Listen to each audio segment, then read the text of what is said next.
Hello, everybody, and this is your girl Kalai Shireen. Welcome back to another episode of Behind the Scenes Bella Podcast, and I have, let me see how I can describe this woman just by watching a couple of Instagram reels. I would say that she is anointed and appointed for her assignment.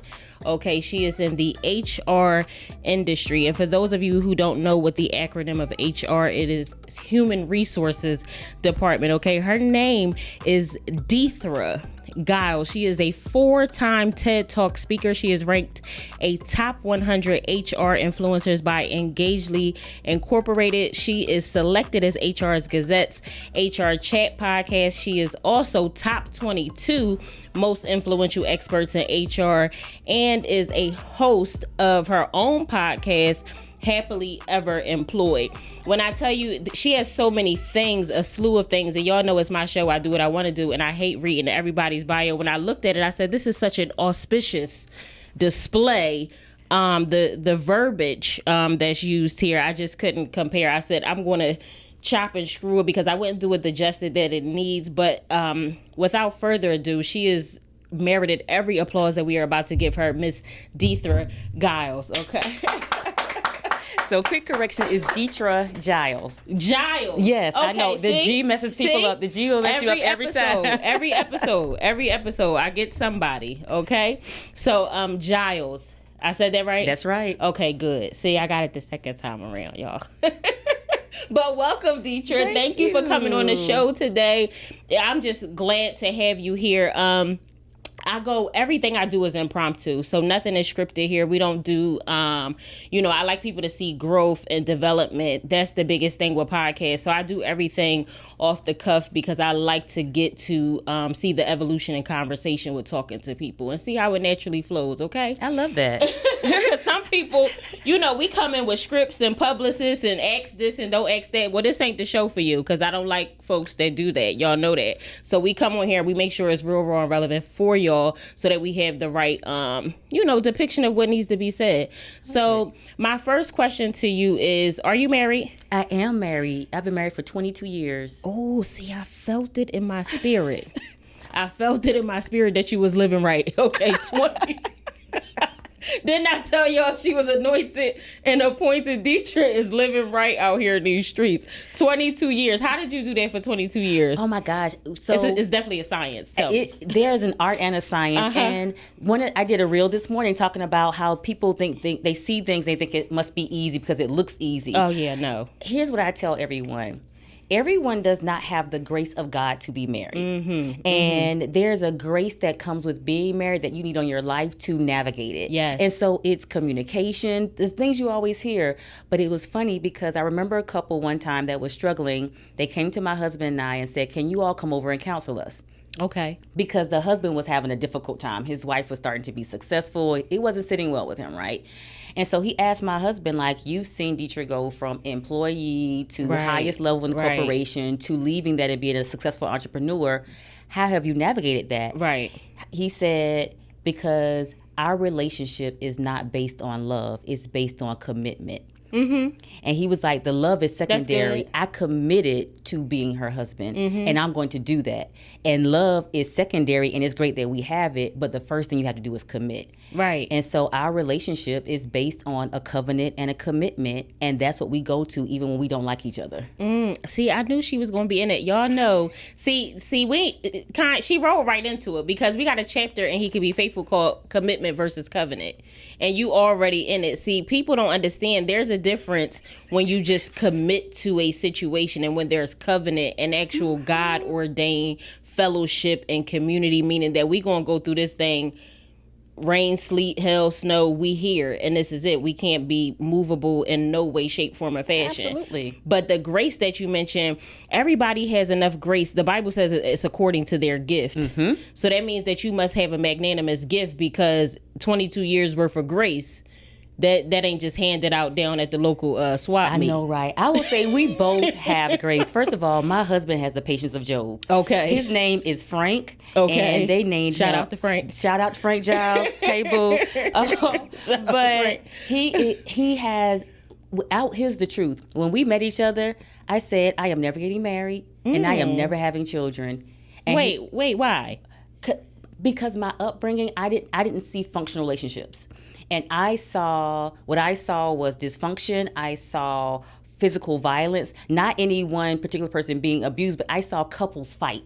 Okay. Like if you argued, arguments led to physical violence. I saw kids as a burden, and I was like, I have a choice, and I don't want to choose that. He had a very different upbringing. Okay. His parents have been married almost 50 years. Yeah. His dad's a preacher. So I went to college saying I came here to be on my own, start a career, make my mark in the world as this single woman, doing my thing all over the globe. And he was like, no, I came to college to find my wife and you are her.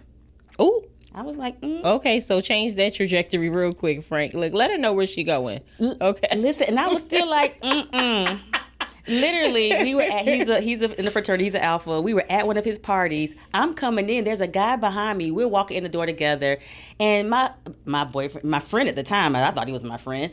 He's like, hey, he gives me this hug, peck on the cheek, and I walk through. The guy behind me says, hey, is that you? My husband's like, yeah. Oh. I swings around. I'm like, wait a minute. Don't be blocking my blessing that's coming. Right. Because that could have been my... Because your car just blew up and he drove in the BMW. Listen. Y'all not the same. I need the Beamer, Benz, or Bentley. Right. Listen, and so he grabs me. He was like, what you mean? I was like, are we supposed to be together? He says, are you dating other people? And I said, you not? Not that it was a shock to him. Frank, stop playing. Wait, y'all just went together from the gun bust. That's what he said. I was like, we didn't have this discussion. But he wasn't used to... and most men aren't used to women being on the other side saying, you need to make it clear to me what we're doing. Right. I'm not going to assume anything until we have a discussion. And until we have a discussion, I'm going to govern myself accordingly. Listen. Oh, my gosh. See, we just talked about this earlier. Don't play with me like that. First of all, if I don't know what we're doing here, I'm gonna be over here like, oh, look at that. That is so nice. Who is he? What is he doing? Until I don't know what you are. You just taking up space, and I like hanging out with you. You cool. You cool. You are so. Cool, you are mad cool. Look. You get me in the step shows for free. Listen, you make sure I get chicken at the frat party. Yes. I get VIP when I go. All I gotta do is say your name at the door. Listen, we have not had a discussion, sir. He was like, no, we together. I was like, ooh, can we talk after the party? Right. So we talked about it. He was like, yeah, we together. That was when we made a commitment. Okay. I was committed. We did not have a covenant. Okay. After college, he was like, so I'm about to get married. Issue. I was like, oh, at the time, I was getting ready to move. I said, you said, oh, I'm going back home. Where in the world? Oh. I was going back home. I was like, and it was crazy because I swore, I was like, you tried to stop me from going back home to Miami. He proposed and he was like, no, I didn't. Found out he didn't. He had talked to my mom and my stepdad about my hand in marriage.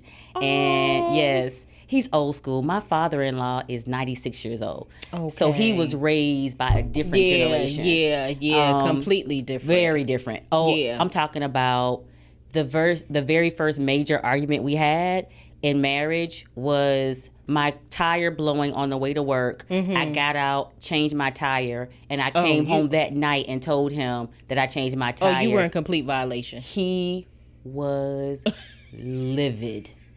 You was in violation, I can tell you that. Yeah. Livid. You changed your tire? I was like, what was I supposed to do? You're supposed to call me and wait for you to get here? Yeah. Yes. Yeah. Yeah, that's what he wanted. Because that's AAA. You didn't know that? Right. Look, Frank got all the positions. I got a AAA card. I've been a member of AAA since I was 16. He worked for them. He'd have intercepted the call. Look. They'd have called him, Mr. Giles. Right. We send the tow truck to your wife. She called us first. She out of line. She don't know she out of line. Right. But she out of line. We want to call and let you know. He let all agencies know, dispatch it to me. Girl, and it was a complete mental shift for me because I didn't grow up seeing that. Oh, like I grew up when my mom gave me a car when I was 16, i.e. she was buying a new car. Her car was so old it wasn't worth nothing, so she gave it to me. Okay.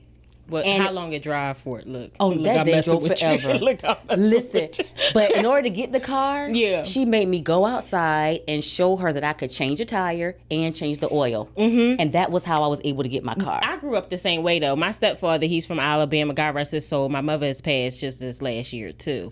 But, very old school, very traditional. But like Frank, I've seen successful marriages. My grandparents have been married for almost 60 years. My mother and father, they were married for 11. They got a divorce, but my father is remarried to a beautiful woman. Shout out to my stepmother, Carol. Hey, Carol. Carol. For 35 years. You know what I mean? They in it to win it. My aunts and uncles, all of them are married 23, 27 years. So I saw that, you know what I mean, growing up. So I just... but don't trick me into no relationship, though. But that's what he's seen. Like his aunts, his parents, his grandmother. Mm-hmm. I mean, like in his family, they can trace stuff back to his great-great-great-great-grandfather who was enslaved, bought his freedom, and then bought a town that they still have. Like, that's his lineage. Mm-hmm. My lineage is, I'm sorry, who now what? Yeah. Like, I know... that strong relationship wasn't there. So I had yeah. And then he said, I think it's time for us to have kids. Like, Frank had every aspect of your life figured out. I want you to understand. All of it. He was like, oh yeah, we have a kid. I was like, children? Yeah. Sir. How many you got? We have 2. That's the one over there. Okay. Hey. That's my oldest. She is a freshman actually about to be a sophomore at FAMU. Okay. Shout out to FAMU. Yes, in the Marching 100, saxophone player. Ooh. Yes. Oh, my boyfriend and then we have saxophone. a 15-year-old. Oh, nice. Yes, I got a 17-year-old. So the best decision I ever made, but it was his idea. Yeah. Now looking back, I'm like, oh my gosh, what would I have done without my baby? Yeah. No, I know because my stepfather, he literally, and mind you, he was a drug dealer. Mm-hmm. So I have a father who was an entrepreneur, like you said. Our lineage, we had churches, taxi cab companies. My father owned Pizza Huts, Burger Kings, all that kind of stuff. So I'm like, okay, I know the financial stuff. My stepfather, street guy. Straight up hood, street, don't play. He'd call you a red nigga to your face, like all that type of stuff. Like he was that. And he's like, no, I know how to do a radiator flush. I know how to change a tire. I know how to change an alternator. I know how to do brakes. Mm-hmm. Know how to change a tire. But that's because he put that in me. Mm-hmm. That was his self-sufficiency. You don't need if you stranded, you better know how to get out your situation. So that was his philosophy. Yes. It wasn't that you didn't need a man. It was just the self-sufficiency piece that Absolutely. I want you to learn how to do all of this on your own so that if in any event, if you stranded, you know how to get out. Yeah. And that's the piece that I wanted to make sure that got passed down from the next generation. I want my daughter, when she was in high school, she did an internship and she worked at Ford in the bag changing. Or I would send my baby to school all girly and pick her up all oily. And I was like, what happened? But I want her to understand that self-sufficiency and not wanting cohabitation and reliance on someone else are 2 different things. Yeah. You could be self-sufficient but still allow space for that partner that can support you. Absolutely. See, I create the space too. Oh, absolutely. I create the space too. Sometimes I be just falling, oh my God. Baby. Oh, listen, just a damsel. I turn... It's so funny, one of my girls is on the phone with me. I'm in the living room, and we live in Conyers, so it's kind of rural. We have rivers not far from my house. We keep bees and stuff. So clearly, I am not afraid of bugs or any of that stuff. A bug comes crawling across the floor. I was like, oh my goodness, somebody come get this bug. She was like, well, what do you do? Because I travel a lot. What do you do when you're not home and a bug comes by? Mm-hmm. That's irrelevant. It don't matter. Right now, I'm home. Right. I have a son and a husband. Right. Why on earth would I be in here killing bugs? No, I'm not going to do it. Now, that's what I'm saying. I'm self-sufficient if I'm by myself. But if he hear, oh, no, I just can't do a thing. It's something wrong. I am leaping on the couch. Look, oh, my gosh, he tried to kill me. Look, this wrist. It's something. And don't use my shoe to kill it. That's what that is a Jimmy Choo. Don't do that. Listen, I learned. Right, exactly, the expensive one. Now, my grandmother, she helped me really invest in He Can Be Faithful. The book, it was all based on her principles. And one pivotal thing I saw her do with my grandfather was, you know the rotating fans, like they go back and forth like that. So the fan, she used to sit. Mind you, the woman never worked. She never worked. She had 6 kids. He only had one of his own. Just listen. She had 6. None of them was his. He took all of the kids, all of them, and her, and she never worked. And she would sit there, and mind you, she would give me this look like, now watch this. This is free, like the free game. It's free game. You see what I'm saying? Take notes. And mental I was young, and I used to sit there and look at it, and I used to be like, what is grandma? And she would say, Bobby, can you come here? Look, I'm talking about mounted to this chair. She ain't moving. And she be, can you come here, Bobby? And he in there making her food. Yams, turkey wings, come on, Grandma. mac and cheese, Teach rolls. us. Listen, and yeah, Shirley, yeah, what can I get you, Shirley? Well, you all right? Bobby, you see this fan? And I remember like it was yesterday. I had to probably be like 12. She said, you see this fan right here, Bobby? She said, Bobby, can you, it's blowing right on me, Bobby. She said, can you make it do like that? You know how, look, and she just, it's a click of a button back there. Look, she knew exactly where that button was. But she looked at me like, and she said, can you make it go like, like back and forth, like how it do like that, Bobby? And he said, yeah, Shirley. He said, so you see this button right here? He said, all you got to do, Shirley, he said, see if I pull it up, it stay on you. He said, but if I push it down, so you see how I go like that? She said, oh my gosh, but you were so smart, Bobby. I could have never thought of nothing like that. I could have never thought of nothing like that, Bobby. See, Bobby, that's why I just love that you around, Bobby. And he was like, yeah, sure. Let me get, I got you. And it never crossed his mind, when I ain't here, I come home, that fan in a different position. When I come home, I done seen that fan rotating before. And ain't nobody here but you. No. Listen, I'm talking about, but the grace. I was like, this woman just capped him up to the maximum But when capacity. I tell you, sometimes we want to win the battle and lose the war. Oh, no. You got to know I'm smarter than you. And it's because I do conflict management stuff, and I tell people sometimes you are right and still dead wrong. You are right, but the outcome is wrong for you. Right. You proved your point. Like, I think about somebody arguing with somebody, like what we call customer service. My phone ain't working. You gonna fix this? Well, who on the side of the computer that can actually fix your problem? Yeah, I got the power. So who you talk to? When I tell you I travel all the time, I can't tell you how many times, and thank you to y'all disgruntled passengers, that I have been upgraded to first class simply because I came behind somebody who had an attitude. Ooh. They were acting a fool. Good. I would get up there and say, you know what? Everybody behind me has to wait. Just take a minute and breathe, girl. Recuperate. You ain't got to rush. We ain't in no hurry, and they can't get to you till I leave. Just breathe a minute. Listen. And thank you, girl. What you need? Well, what I really need is a upgrade to first class. Right. I see that I'm number 16 on the list. Right. But y'all got 4 seats left. Okay. How about I be number 4? Real you know quick. what, girl? You just saved my day. You saved the rest of them from being killed anyway. I'm going to go ahead and move you up. Oh, my God. See, that's finesse. That's simply finesse. because the person in front of me had attitude. See, but you know what? I tell women, especially with dealing with men anyway, because mind you, I've had 4 proposals, right? So I know how to do something. Look. Look, I got more rings than LeBron. Look, I'm just like, listen. So I know how to do something, right? But I tell women all the time, I said, you hold the cards. Like, submission, it like the word, it just has this negative connotation. It's not about submission. It's about strength under subjection.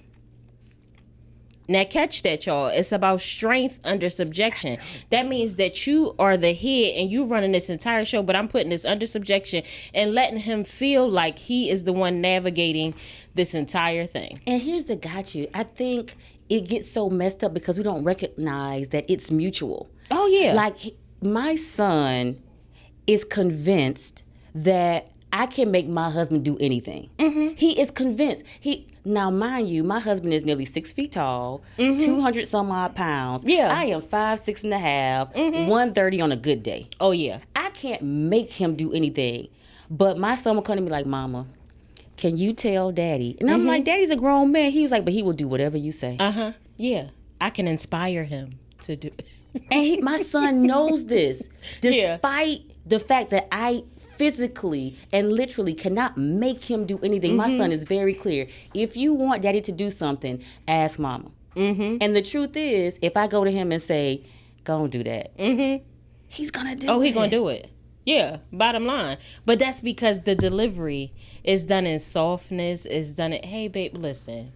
Look, you're not, you see, oh, I knew you was one of the, you see how you gotta lean back into it and do the head tilt. You see how you did it. I knew 22 years in the game. Listen, I tell everybody, I am a CEO. I run a company outside the house. Right. In that house, I'm a wife. In that, like literally last night, I'm working my behind off. I'm out doing stuff. I get home. I said, there is nothing to eat. Everybody looking at me like, what we gonna eat? Let me go on down here and cook the spaghetti. Right. But when I asked, babe, can you order kids some food? You got the pivot right too. They don't need to order no food. There's food in there. Go on and order them something. Well, what's the budget then? Right. Yeah. I promise you. Oh, and you got the good teeth too. See, that's what I like. Look. Braces, boo boo. Look.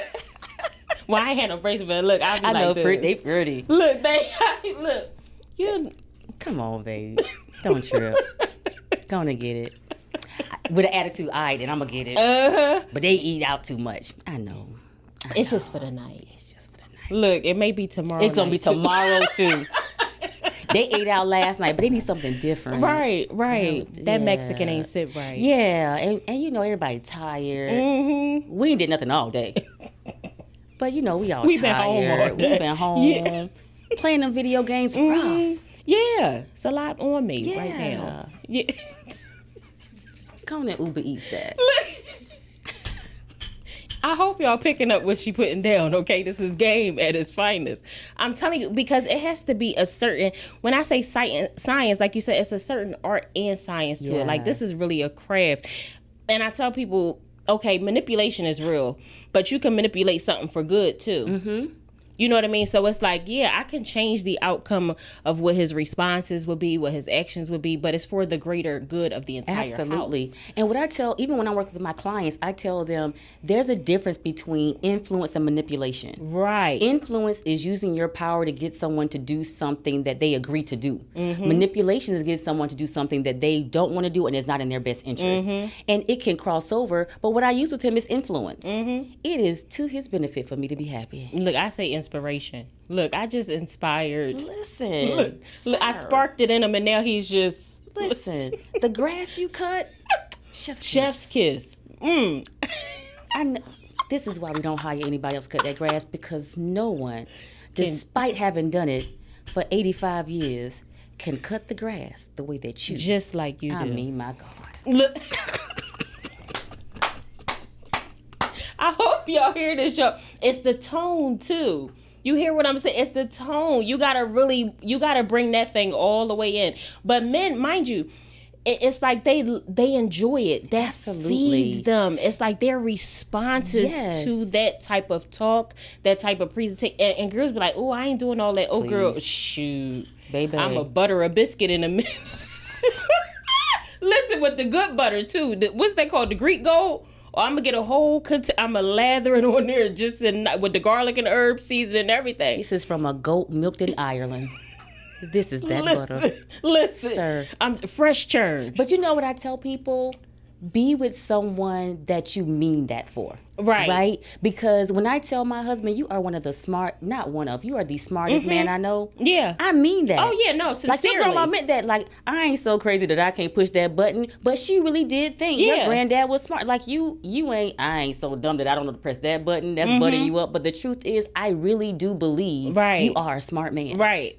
And he knew that. He knew it wasn't just this particular moment that made him feel good. It was, you always treat me in every situation like I am a highly intelligent man. Yes. So in this situation, I still believe it. Right. Well, that's why I chose you. Because look at how smart I am. You think I'm gonna let a dummy lead me? You think I'm gonna let somebody who don't know their left foot from their right foot lead me? No, I really think you are that. That's the thing. I was very adamant that my children, I would not repeat my life cycle in my children. So I wasn't gonna be bothered with some dude that would potentially have my seed repeating my life cycle. Right. Even I don't understand people now like, oh, I've made money, I've accomplished this, but my why would you recreate a cycle of poverty for your kids? My daughter this summer, she's interning with me, and she is a paid internship. Oh, yeah. Every Monday, that check hits her account. Why? Because I'm not going to recreate a cycle of poverty. All these other kids can go and work at daddy's company. Her mama has a company. Oh, no. You see that one over there in the court? Look. Oh, child, please. Oh, they going to work. And that's what listen, when I say my baby been working... Ma'am, you're going to earn these flights. We have flown. We're going to LA. We're going to New York. We've been to Vegas. And people are like, oh, she's getting to travel. No, but she's getting to work. Yeah. You get everywhere experience. We go. Top notch. Yeah. You're going to be right in the room. Because guess what? That paycheck will go to somebody else. So... And exposure. I spoke at a conference in North Carolina. These were all the top executive women in hospitals. I'm talking about the CEOs of hospitals, chief nursing officers for Chicago nursing systems. She's in the room, and they're like, one of them offered to pay for her to go to a conference because you need to explore healthcare. Oh, yeah. I want her in those rooms because that's how everybody else is getting connected. Oh, yeah, for sure. Our kids sitting back and hoping, I hope I get an internship. I hope I get a 6-figure job when I graduate. No, we're not going to hope this thing out. Listen, we interviewed somebody the other night, and my public affairs liaison, just after the interview, he said, pull it right to the side. Boom, I know exactly where you're at. I'm going to mentor you. All because you're in the room. But you got to put them in position for that to happen. Oh, no, you're going to be overly saturated. I don't care if you like this. You mad that you can't be home playing the game. I wish I could. No, you're going to be right here. Listen, the Black Godfather said, I don't have problems. I have friends. Yeah. I want my child to be able to say that. Any problem? We had an issue when she was going to school, housing. It was a whole mess. All I did was get on the phone and make some phone calls. We got a problem. How do we solve this problem? My question is not how do we solve the problem. My question is, who are my friends? Right. Who can I call? And not just how can I use people. Who have I poured into enough to call on a favor? That's right. And I sow seeds everywhere. I got so many seeds in the ground. I'm a professional farmer. Like, I even got extra seeds so that when the birds think they're going to come down and chomp at them, it's plenty on the ground. Listen, it's so deep in the soil. Listen, it's plenty on the ground. People, I had someone call me the other day and say, you know what? My problem with you is you've never asked me for anything and you always giving me stuff. Don't worry. And here's the got you. I may never ask you for anything. Oh, yeah. But I know that what I sowed will come back to me elsewhere. So you may not be the ground that needs to, be fertile for me, but I'm still going to plant here because I know how God does. I mean, but reciprocity is a thing. Oh, absolutely. I had a conversation. Thank you, Dal. I had a conversation with a young lady last night. I told her, thank you. Thank you. See, this is why. I know that's right. Having good people on your team. Look at it, God. She done heard me clear my throat one too many times. Listen, I was telling her last night, I said, see, you can't have God cheat the law. Because reciprocity is a real thing. That means you reap what you sow. So if you have 0 seeds in the ground, he's supposed to go around his own law to bless you? No, absolutely not, sweetheart. You got to sow. You got to sow. So in every aspect, I tell people all the time, I gave you something. I'm going to give you a word. I'm going to give you a connection. I'm going to give you a plan, something. I gave you a bracelet that you said was cute. I just do stuff. Something. I gave you something. And like you said, it may not, I don't even look for it to come back in that person because the harvest don't grow that day, no way. I'm talking about years later, somebody may just walk up to me, oh, I got a check for you for such and such, or, oh, I got favor on this show. I've always walked in favor. Oh, unmerited favor. And you know what? Like I tell when I'm coaching, especially young professionals, when I go to conferences, I tell them, talk to the person that no one's trying to get to. Because everybody want to talk to the CEO. Everybody. And I built my whole career off of talking to people who weren't in charge. Because when they show up to that spot, all they remember is everybody ignored me and you didn't. I have people that have called me 5 years later and said, I have a contract, $100,000 contract, $500,000 contract. Great. Do I need to do a proposal? Nope. If you want it, it's yours. Yeah. Why? Because you helped me out when no one would give me time of day, and now I'm in charge. Oh, see, you in the book. We got a girl. And he can be faithful. there was a guy who was on set. She was going to audition. This is a true story. She was going to audition, and the guy who actually owned the company, he was sitting there, nothing to write home to mom about to the average person. He was sitting there. She walked by. He said, "How you doing?" She didn't even speak. She checked in. "Oh, my number is such and such. Can I sign in? Blah, blah, blah." She went and did the audition, stood up there, and they said, "And now we would like to introduce you guys to the owner of, this wonderful production. Give it up for Mr." And here he come. Here he come. Face crack.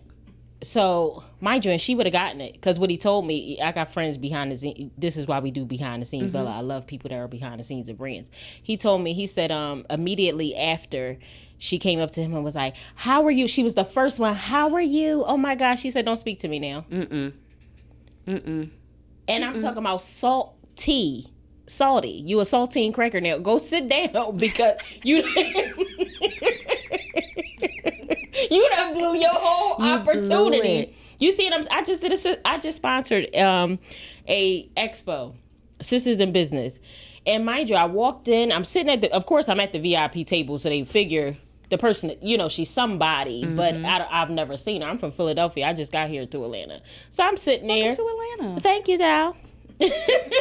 Making my little staple here. So I got here and I was sitting at the table, and the one young lady, I recognized her off of Instagram. It was another lady to the left of me, and it was only one girl, and she wasn't even close to me. She was on the other side. She went, and I was like, "Hi, I'm just..." And by the end of the conference, they said, "And I want to bring up one of our sponsors who gave us a special donation. I'm not even going to tell how much she gave for this to happen," and so on and so forth.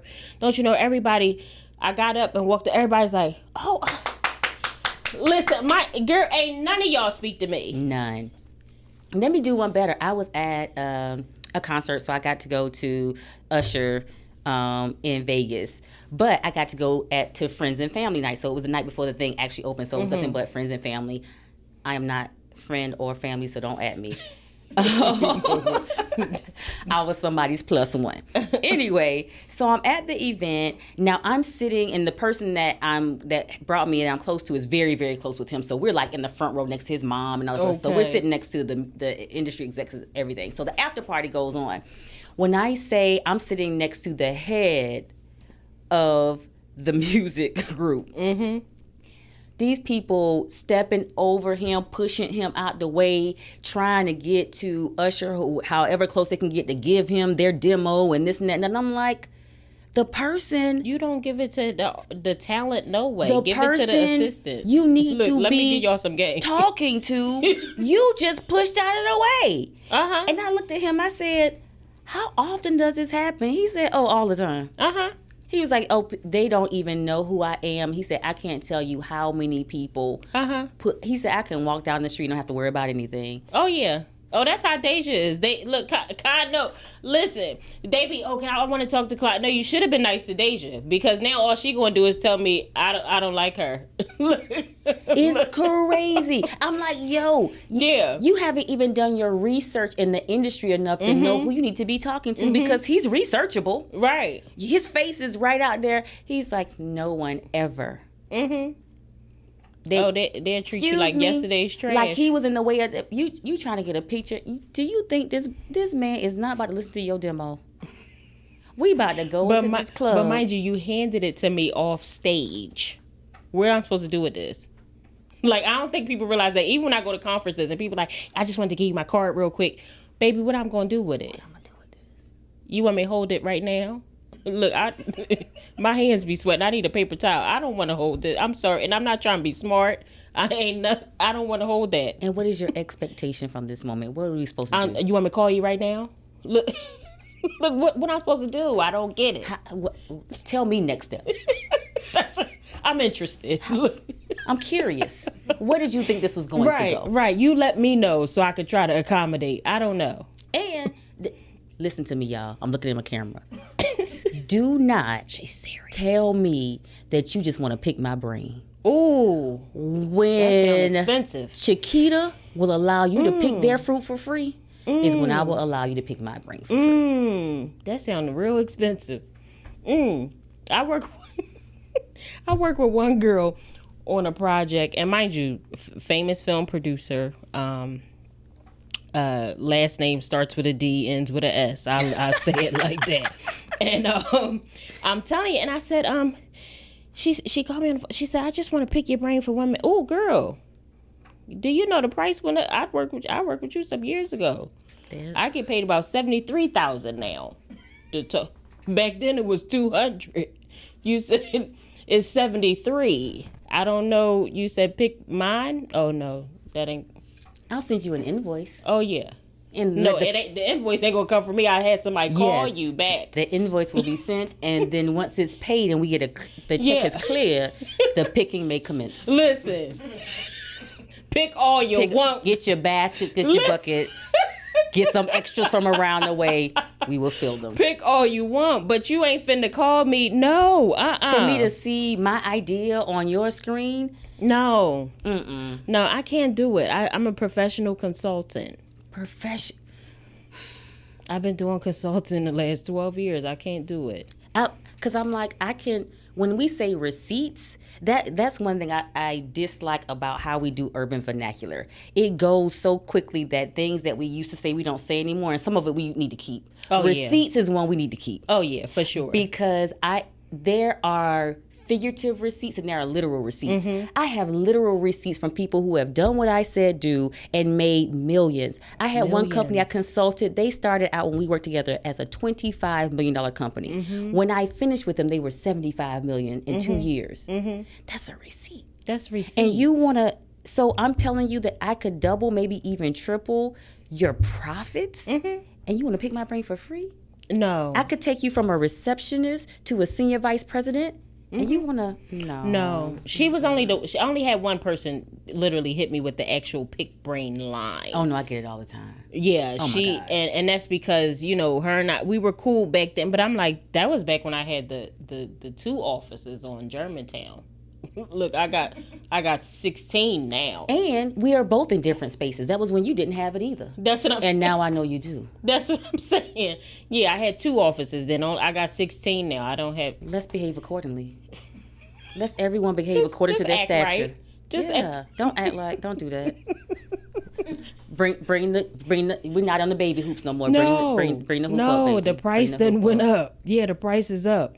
No, but so now I gotta get back to it because I'm so fixated with relationships. Like, I am a relationship girl, especially business too. But I love to hear people just give me one particular time where, in your relationship specifically, where it was like, you know what, this is like a final cutoff for me. Like, when you said so many beautiful things about Frank, but it's like, even in those beautiful relationships, you have pivotal times where it's like, you know what, this might not have been the match made in heaven like I thought. Oh my gosh. So my husband is a very loving, hands-on person. Like, I need you here with me. And when I first started my business, I was going everywhere because I was trying to get established, and I really got my kickoff in New York because for some crazy way, Goldman Sachs found my information. Okay. So Goldman Sachs reached out to me. I literally hung up on them 3 times because I was like, this is a joke. Right. How would Goldman Sachs find me? They did. They wanted me to help. They did, right? They were like, we want somebody to help us to teach in our program because we want someone that not only knows HR from a theoretical perspective, but from a tangible implementation. Yeah, that practical because we need someone that can teach these business owners in the 10,000 Small Business Program how to actually run their business and get their HR right. Cool. So they were flying me up to New York, Miami, teaching these business owners how to grow their business using their people and optimizing their performance. So this happens, it hits. Now I'm not only leaving my comfortable job, because before that I was head of HR at Emory University's Oxford College. So I'm running this. I leave from being home every day. I leave this great salary to start this business, and now it has me flying all over. Well, the way networks work is your network builds from where you are. So now my network is starting to build in New York, Miami, LA. And so that's where all my work is. So I'm gone. And he's like, I can't do this. I can't do this. You gone all the time. You got to make some adjustments. Yeah. So I'm like, well, you can't do this. You can't do. He's like, oh, no. We gonna be married. We just gonna make some adjustments to how this works. Because again, my idea was like, it could end at any time. His was like, no, we doing this for life. Look, you gotta be. Well, I'm like, look. So what I'm gonna do is catch these flights. Look, now you could come along if you like. You're welcome to come, but I'm catching the flights. But it was a sit down conversation of what do you want, and realistically, I was like, two things. I love this man, and the truth is, they are not making any more like him. Oh, I mean, they run out. The stock is low. It's pee in the water. Look, it's pee in the dating pool. Look, ain't that what it is? It's somebody pee in the yeah. They didn't get out to do it. So I was like, they ain't making no more like him. And I actually do love this man. Mm-hmm. Two, I know that he has had nothing but my best interest at heart at every angle. Even down to when I said, you know what, I want to start a business. Mind you, I'm making good. I'm the head of HR at Emory University. Mm-hmm. I'm making great money. And he's like, cool, leave. Okay, you also know I don't have, this is a new business, so I have clients, but not enough to cover my salary. Right. Bet, don't worry about it. Carry the company for Real 2 to 3 years before it was really making enough money to cover itself. Yeah. This was all on his back. So I'm like, really? You gonna trip? And you know this man wants nothing, but everything he has done has been about the best for you. You need to reel that back. Yeah. And then I surround myself with people, including girlfriends, who are godly women and understand godly relationship. Right. So they weren't like, girl, he hating on your growth. He hating on your business. He just don't want you to be out there and be great. They were like, really, let's talk this through. Right. So you would say that's very important to make sure that your friends is married too, or at least in serious relationships. And not just that, but because even some of my single friends, they understand the value of a good man and a godly relationship. Yes. Okay. They're not like, girl, come out here with me. You know, even I was down in Miami with some of my friends, and they were, people were like, oh, you must have been with married women. No, I was the only married woman. But they were all clear, so we about to go out and hold. You stay here. Yeah. All right, I'm good. I'll see y'all when y'all get back. They respect what I have, and they speak in respect and admiration for what I have. So even when I'm tripping, like, he on the phone tripping, girl, y'all will be okay. We'll see you when we get back. That's what's up. See, and you need that. See, but you know what? It's so hard to find people that's willing to, you know, reaffirm, not even just your relationship, reaffirm you as a person. Absolutely. Like, especially women nowadays, it's so much, is this. And I see so many posts that be like, oh, we're collaborating over competing and we are coming together in this sisterhood. Girl, I got there and y'all still clicked up. This ain't no collaboration. This was, you brought me here because I had the money. The rest of y'all is broke. This is the peanut gallery. Let me tell you something. They ain't got no money. I'm tired of it. I'm tired. Don't invite me to no more other events. My husband laughs at me. You don't have the money. But go ahead. He would say, go on and flex on them. Because it's... I'm serious, because they be out there and y'all be so mean, but y'all don't have what you say you have, and it's just, it's that imposter syndrome. It's that Instagram. It ain't syndrome. They are actually imposters. Y'all out here ain't no syndrome lying. To it. Ain't no syndrome to it. And what I tell people is, and Atlanta, I love y'all, but more than any place I go, I will find people. If I tell you I know someone and I can connect you, what that means is I can go in my phone and have their phone. I have not their office phone, not their assistant, their number. I mean, I have their phone number.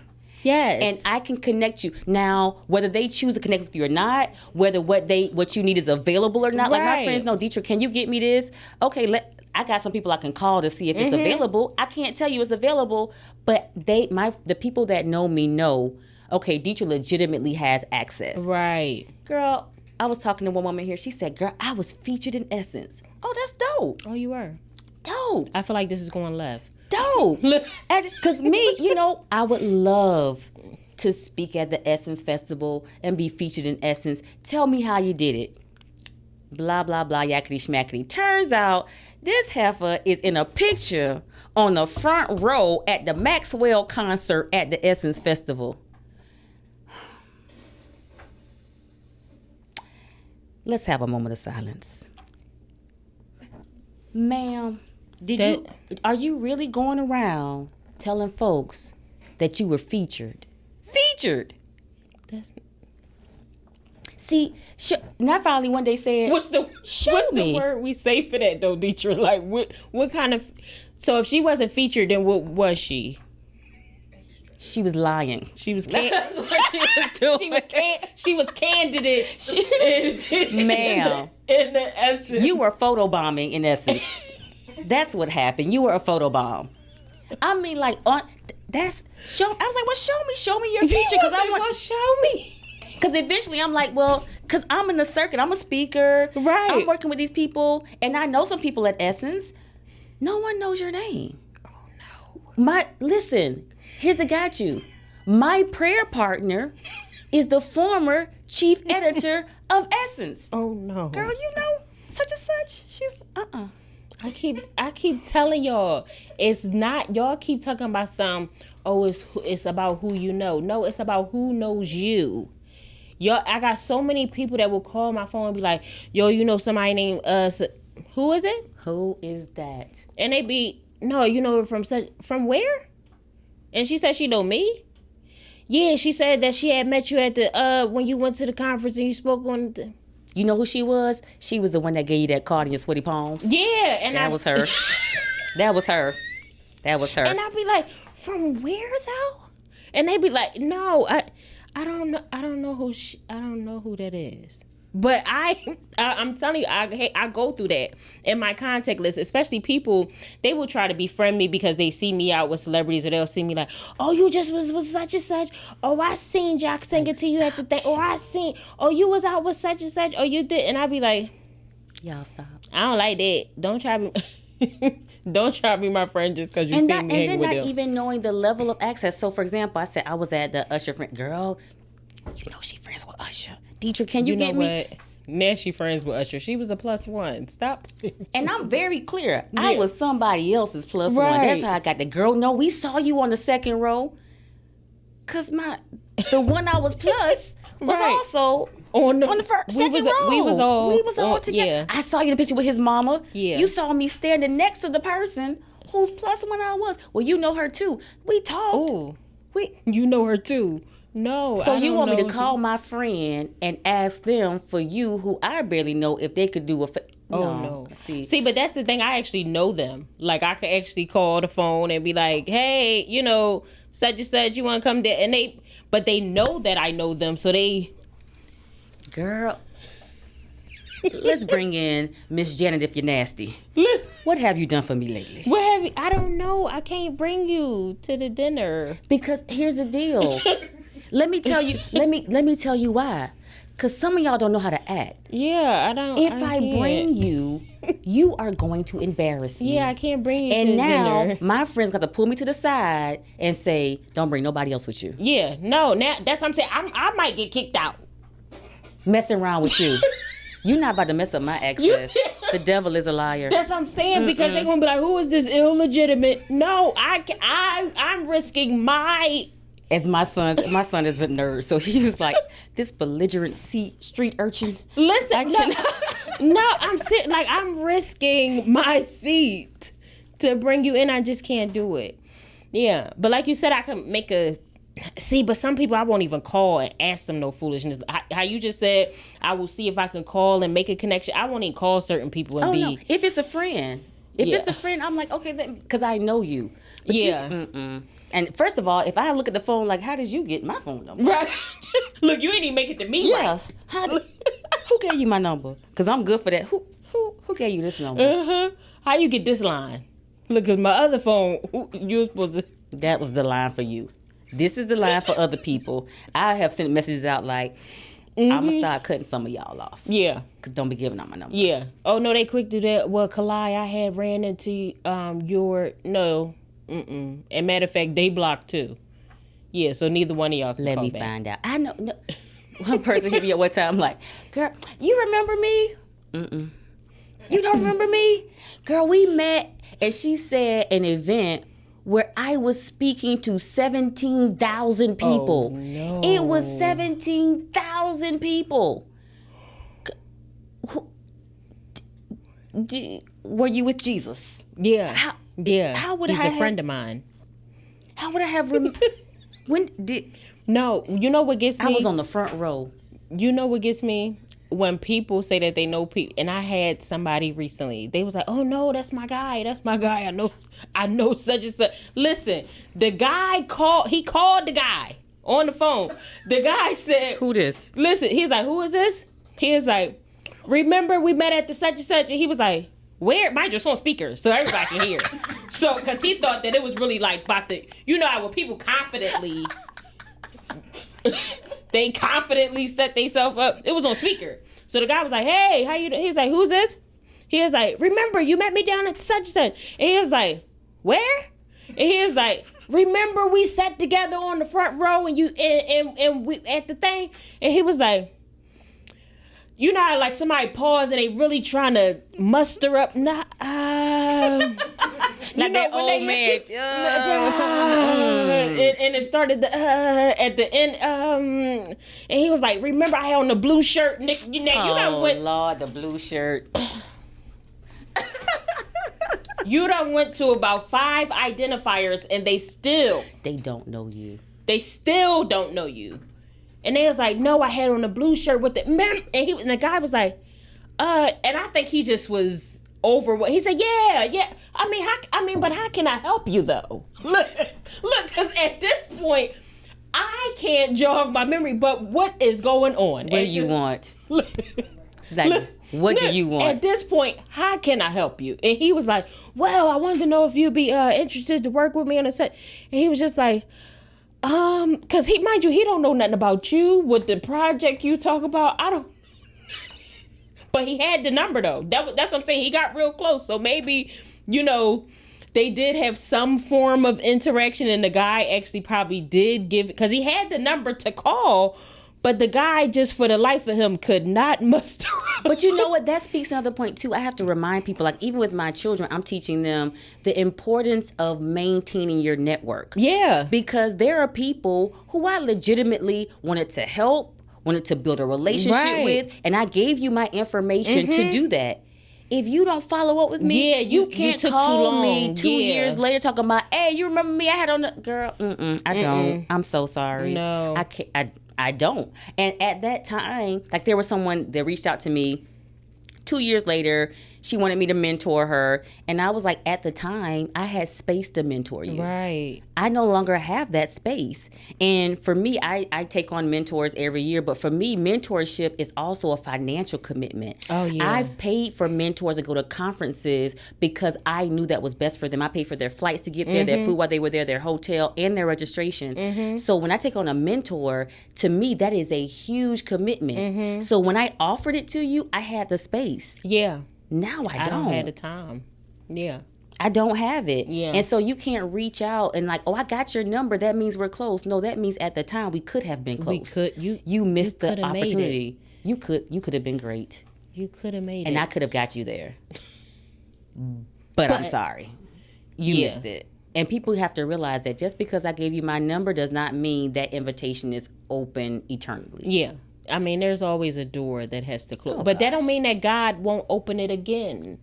It just won't be this door. But I was about to say through somebody else. Yes. Because, we're just connectors in this capacity. He could use anybody. Anybody. He so choose. So don't get discouraged. Anybody. On your walk. And you know what? I hope people learn from this conversation. And I love the behind the scenes. Yeah. Because what they don't realize is the people out front are not think about, so the NBA is one of our clients. Think about the ability to pay a person multiple $1 million. Right. Who's making the real money then? And multiple million sounds like a lot. It is a lot. Don't get me twisted. It's a lot. But if you're able, because as a business owner, I can tell you, my employees ain't gonna make more than I make. Listen. So if I'm able to pay you $200 million, what you think I got going on? what must I be making? Right. And so when you're so concerned on the person making $200 million and not concerned about the person who can pay them $200 million, right, you're missing it. Missed the and so whole behind mark. the scenes is where I talk to kids all the time about my career. I want to be a basketball player. I want to be a rapper. Who makes the money that pays them? Listen, be that person. Be the record label owner. Be the publisher. Be the song. Learn music. Listen, because like you think about Neo. Neo money comes from all the songs he writes for. You think about Babyface. Babyface done wrote for everybody. You know, I saw him in concert and he sung every last song that he ever wrote, and I was like, oh, he wrote that one. Let me tell you how much of a professional. I was like, how much of a professional Babyface is. I was at sound check because he was doing an event. Babyface does his own sound check. Oh, listen. And he walks through the venue to make sure that there are no dead spots. Oh, yeah. He's he like, showed out. This is a dead spot. Adjust because I want everybody in this venue to have the exact same experience. Yep. I've been to one of his shows. Matter of fact, he opened up for Anthony Hamilton, which I thought was crazy because Anthony Hamilton is my most favorite artist in the entire world. I saw him in Kenya. Hey, Anthony. I saw him in Florence. Mind you, and I was dead off of... my goodness. I wasn't dead. I was alive. Listen, I was off of a 11 to 7 shift, and Anthony, listen, and shout out to the Hamiltons and everybody. Oh, I love me the Hamiltons. Listen, when I told him, I said, Anthony, I got off of work at 7 this morning and I came here to see you. And he was like, what? He told me, oh no, we got to get her a bottle or something. He said, you came on. I said, yes, I did. I said, I don't play about you at all. And at this time he was married. And he had gotten a divorce after that. So I saw him again in Philly. And Anthony, and Tony, one of his other, background people. But I like to know all the people behind the scenes. And they were like, oh, well, come link up with us. And I was like, is Anthony still like situated? Is he otherwise encumbered? Is he still encumbered? I'm just curious to know. I was like, are they still together? Because and everybody like, why you like him so much? Because he just he can make my whole pot of greens just come alive when he sing. Like something just happened, like a miraculous piece of cornbread just show up or something. Listen, I'm trying to tell Anthony. Yeah, I'm like that. He ain't my dude, but I'm like, so we were in Kenya and they were like, oh, there's an Anthony Hamilton concert. I was like, we're going. Oh no, I will never miss you, Anthony. Never. I was like, we're gonna come back from Safari early. Yeah, to go to the Anthony Hamilton concert. He's in town. Look, I dare Listen, not. I was calling folk in the U.S. because I was like, they say VIP is sold out. What can y'all do? I need y'all to pull a string. All the strings. They was like, just go to the gate. Just go to the gate, and they gonna come get you. All right, because y'all ain't gonna have me and Jim Pop seeing Anthony. I need to, because if VIP sold out, Oh yeah, backstage and everything. Oh yeah. No, see, I don't play about Anthony. He knows that. Listen, and flips hair. I'm serious, but people get so fixated, especially being a ghostwriter. I've ghostwritten a lot of different projects, and I think in that capacity, I'm like, y'all are so fixated on talent when this is just somebody who's performing somebody else's work. They don't realize that. Like I was at Afro Nation in Miami in May, and everybody loves Burna Boy. I'm like, if you read his stuff, Burna Boy doesn't write anything. Yeah, they're just talent. Which is great. Shout out.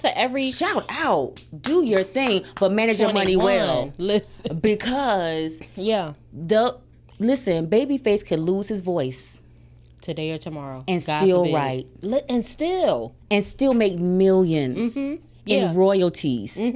Yeah. So y'all are missing the people you need to be connected to are behind the scenes. See, but I feel like that's a trick of the enemy too. Because so many people are fixated on the outward appearance. That's why sometimes I'll do it purposely. Like I said, in some rooms, I'll walk in a place where I know they're going to think I'm lesser than. So I do it strategically. So that way I don't want certain people talking to me and this, that, and the third. So when I get to where I'm going or get undressed or get dressed, like I even got dressed before we walked in here. I was just putting on my clothes. I was listening to ratchet music in the other room. And I was like, But that's just how I am, because I don't want nobody. I want you to walk right on by me, because that way I get to see your true colors. Yeah, you get to see your true. And I'm like that too when I go and speak at events. So I speak all over. I will go and they're like, oh, because they're used to speakers coming to speak, get on stage, leave. I'm like, no, I want to be there for the event. Oh, yeah. Oh, no, I'm sitting through the whole thing. Like when we were in Vegas, I was speaking. So I get there early. I'm sitting, woman sitting next to me. We holding the whole conversation. Then they get ready to announce the speaker. I get up. She's like, oh, you're the speaker? Why didn't you say something?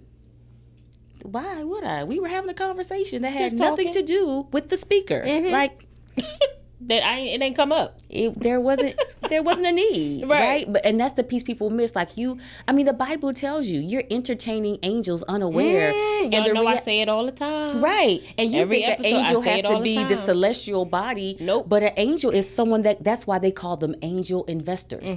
There's a person that's sitting next to you who that's my job. That's who could invest in you, and you got a nasty attitude because you think they can't. Everybody, how about you think about how you can serve? Yeah, you better come in with a servant's heart, because you get more that way. Like I said, you can't cheat reciprocity. So you don't have nothing in the ground. There will people that will beat doors down to help me because they know my first priority is to help. If I can, someone calls, Dethra, can you do this for me? Let me look at my schedule. Yep. Oh, yeah. And I'm not like bougie. Like, you know how people be like, oh, I can't come. No, if I could really come, if I can come and show up for you, then I will. Now, if I can, I can't. Absolutely. But if I can be there, no, I'm coming. Absolutely. Yeah. But I could feel like I could just talk to you all day long. Like, I know, right? So Dethra, listen, I feel like I just went to my living room. I'm like, girl, so we're taking some more stuff. I know, be some wine or something. What we doing? We just... we finna hang out. Give me something. What you got going on coming up? Tell us what we can support you in. Tell the people what you got coming up. So I just got huge thing. I just got signed by Leading Authorities, which is the #1 speakers bureau in the world. I love to hear the word sign. You know what? I was shocked when I don't know why, but when they found me, they said, no, we've been following you for a minute. I know that. And I was like, wait a minute. I know you all just signed Dr. Fauci, Donna Brazil. And I was like, I'm impressed, but does that mean that your team is going to be focused on me? Absolutely. I know that's right. And they've delivered. So I'm always out there speaking. I am refreshing my book, Unstuck. We are back in the lab. And yes, I am writing it myself. Yes. So it's finding the time to do that. Well, if you need help, let me know. I will. Yeah. Because it is more than a notion. And I want to write... after I finish refreshing this, I want to write my second book and working with someone to get a publishing deal on it because it's my most viewed TED Talk around race, religion, and politics, things we should be talking about. Okay. And everybody has been fighting with me like, you have to write this book because it's one of the few places where you actually have a model for how you have tough conversations so that when you're in an argument, you can stop and go to this model to help you have a productive end. Yeah. So it's really getting that book done and out. So. Okay. So where can the people find you? Absolutely. They can find me on Instagram. I am Dethra_Giles. That is DETHRA_GILES.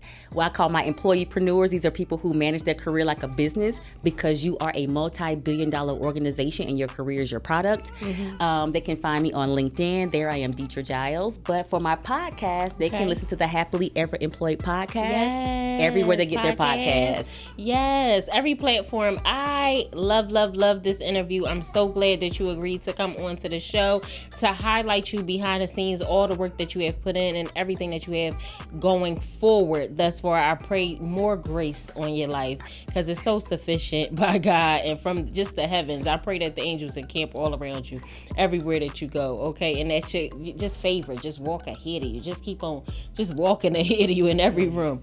Yes, but y'all know I love her. I love everybody, okay? I love everybody. Next time, okay? This is your girl, Kalai Shireen. We gonna do this again.